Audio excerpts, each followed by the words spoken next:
In this video, I open a plush from one of the rarest Sonic plush sets ever made. That's right, the rather enormous feline Big the Cat is coming in clutch. We even compare him to the much newer GE Big the Cat plush just to see how well this 25-year-old plush holds up today. This is a really special video because not only have I wanted one of these for a very long time, but they're also very rare indeed. As you already know, we're going to be taking a look at the SEGA prize Sonic Adventure 1 Big the Cat plush. You'll have no idea how much it means to me to finally own one of these, because not only are the Sonic Adventure games my favorite in the franchise, but they're also just some of my favorite games of all time. And y'all just couldn't comprehend how many hours I have just put into looking for these guys. I've basically seen every single past listing and photo on the planet at this point for these. And as a huge Sonic merch collector who's primarily drawn to the rare and vintage stuff, the Sonic Adventure plushies are easily my most wanted. And my three most wanted Sonic plush sets just so happen to be Sonic the Fighter, Sonic Adventure 1 and Sonic Adventure 2. So yeah, I really gotta gravitate to all the super rare and expensive sets, don't I? I mean, that's part of the part I love. I love having those super rare ones. I just absolutely live for that thrill of the hunt of trying to track down these super rare and hard to find plushes. And it's also down to the fact that they also all just look so damn good. Like, every single one of them perfectly replicate that era and those models, and they look incredible. But look, I've been looking forward to this moment for a long time, so let's just get straight into this. You wonder how much I got this for, by the way? I was able to get this in this great condition right here, with tags and everything, for only a little over 200 bucks, which is an incredible deal, because typically these sell more for around the 500 to 600 range. And as you can see, this guy has been really well packed, just as he should be. It's not only bubble wrap, he's also in this plastic bag right here. Try not to be too rough on it, because we got quite the monument within. Here we go! The Adventure Big the Cat plush. Oh my god, it feels totally unreal finally having this in my hands. I mean, I know he's far from the rarest when it comes to both of the Sonic Adventure plush sets, but he's still, of course, pretty damn rare. I mean, that can be said for any of the Sonic Adventure plushies. So a little history recap for those who are unfamiliar with the Sonic Adventure plushies. So the Sonic Adventure 1 plushies were released in 2 waves. The first wave was released in 1999. It consisted of Sonic, Tails, Knuckles, Big the Cat and Neutral Chao. And then wave 2 came out a year later in the year 2000. And that set consisted of Amy, Eggman, Night's Chao and E102 Gamma. Wave 1 was released in both America and Japan, whilst Wave 2 was only available in Japan. For the Wave 1 plushies in America, you simply could have just bought them online, but in Japan, you had to win them through UFO Catchers, which are essentially claw machines, but the Japanese equivalent. And just like the Japanese releases of Wave 1, all of the Wave 2 plushies were also only available in UFO Catchers for an extremely limited time. The Wave 1 plushies are a lot more common than the Wave 2 plushies, because the Wave 1 plushies were released in much higher amounts and came out in both the US and Japan. But in saying that, still, all of the Wave 1 and especially the Wave 2 plushies are all still really hard to get today. You really won't be able to get any of the Wave 1 plushies, especially tagged, for any less than like 300 bucks now today.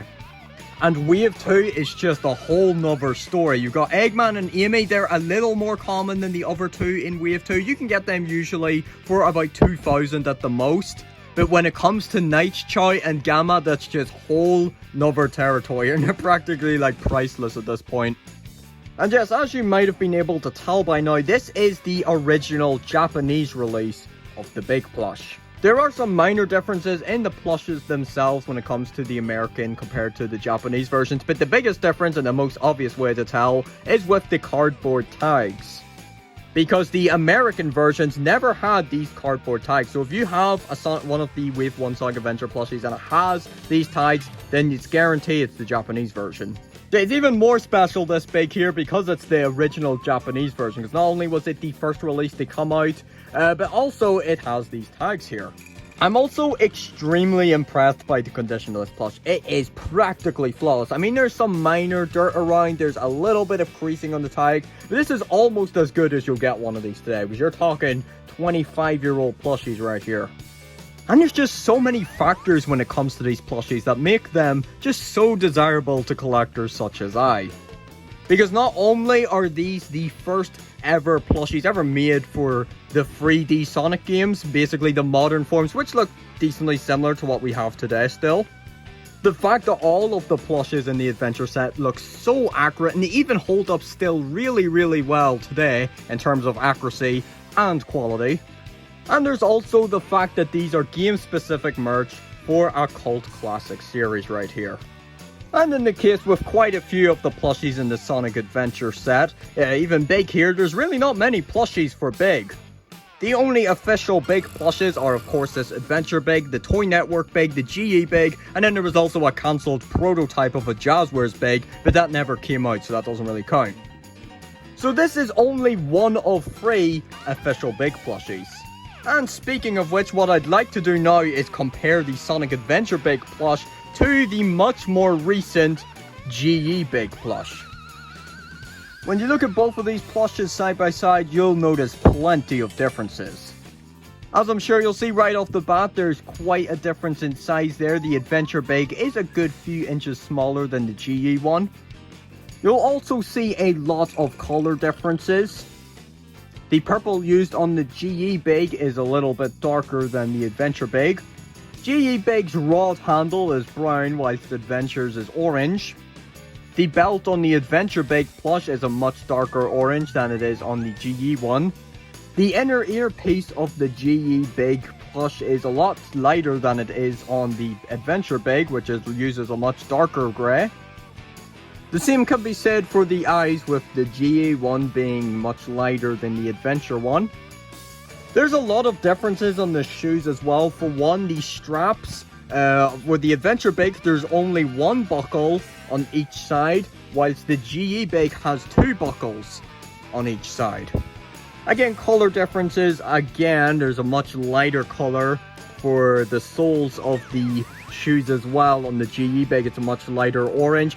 Also, much flatter here on the bottom, use more of a scratchy feeling to it, whilst the Adventure Big, it has a much darker orange there, and it's got a more rubber vinyl-y material for the bottom pieces here. You'll notice just a bunch of other differences for as well, basically with everything, slightly different with the body styles going on there. There's much thinner arms, bit longer on the GE, whilst the Adventures is more fatter, but less long. The mouth is also much more evident on the Adventure Big, with it being black, whilst the GE one you can just barely see since it's white, same color as the snout. You can really say practically everything is different, even the tail. Look at the big long tail on the GE one, whilst the Adventure one is much fatter but shorter again. Even though both of them are generally doing the same thing with the fishing rod coming over the back here, pretty different overall. Look at the way they did the bait, the fish, here on the Adventure one. It's just this flat piece. It does look a lot better on the GE one. So you could really say these are just totally different plushies overall, even though they do sort of look similar, with them both having the same position of the rod, which is that same expression and sort of similar just body style going on. But once you really dig into the details, they are totally 2 different plushies. And which one do you prefer? From there you have it for the Sonic Adventure Big the Cat plushie, and oh boy, I couldn't be happier to own this guy.